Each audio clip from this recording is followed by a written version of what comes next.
a scorched earth 2020 presidential election campaign, I think he can pretty much kiss goodbye to his legislative agenda.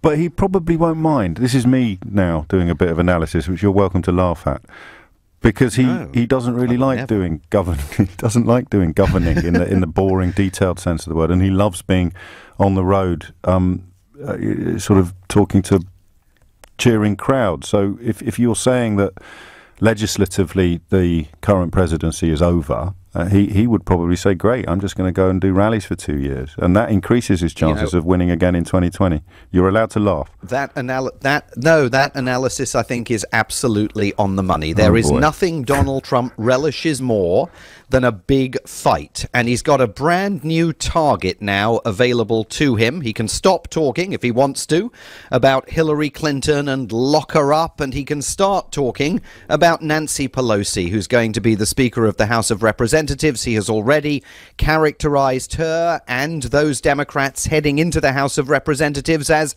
radical Democrat socialists. And you're going to hear more and more and more from him about that. The Democrats are celebrating the fact that a record number of LGBTQ candidates were elected to the House of Representatives. They're celebrating the fact that 2 Muslims become the first Muslim Americans to sit in the House of Representatives. But, I think Donald Trump may view all of that as something of a win for him. This was not the national repudiation of President Donald Trump and his administration that Democrats had hoped for. This was not the blue wave that they'd been looking for. And the evidence of that is the gains that the Republicans have made in the House of in the US Senate, and the fact that they haven't lost as much ground as some had hoped they would in the House of Representatives. So a Donald Trump who is now relishing the prospect of viciously and vigorously going after whoever ends up being the Democratic Party's presidential candidate